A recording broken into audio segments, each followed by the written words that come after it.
নমস্কার, শুভ সন্ধ্যা।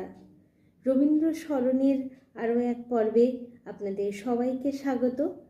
আজ যে কবিতা শুনব তা রবীন্দ্রনাথ তার ভ্রাতুষ্পুত্রী ইন্দিরা দেবীকে লিখেছিলেন যেসব চিঠি, তা নিয়েই প্রকাশিত হয়েছিল এক গ্রন্থ, তার নাম ছিন্নপত্র।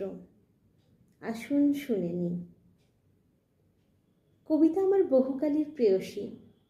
বোধহয় আমার যখন রথির মতো বয়স ছিল তখন থেকেই আমার সঙ্গে বাগদত্তা হয়েছিল।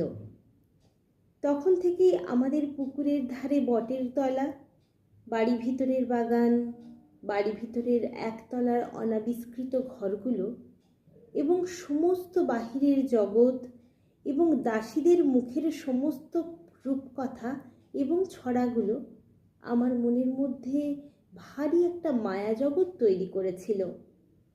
তখনকার সেই আবছায়া অপূর্ব মনের ভাব প্রকাশ করা ভারী শক্ত, কিন্তু এই পর্যন্ত বেশ বলতে পারি কবি কল্পনার সঙ্গে তখন থেকেই মালা বদল হয়ে গিয়েছিল। কিন্তু ও মেয়েটি পয়মন্ত নয়, তা স্বীকার করতে হয়। আর যাই হোক, সৌভাগ্য নিয়ে আসেন না, সুখ দেন না বলতে পারি নে, কিন্তু স্বস্তির সঙ্গে কোনো সম্পর্ক নেই। যাকে বরণ করেন তাকে নিবিড় আনন্দ দেন, কিন্তু এক এক সময় কঠিন আলিঙ্গনে হৃৎপিণ্ড নিংড়ে রক্ত বের করে নেন। যে লোককে তিনি নির্বাচন করেন, সংসারে মাঝখানে ভিত্তি স্থাপন করে গৃহস্থ হয়ে স্থির হয়ে আয়েশ করে বসা, সে লক্ষ্মী ছাড়ার পক্ষে একেবারে অসম্ভব।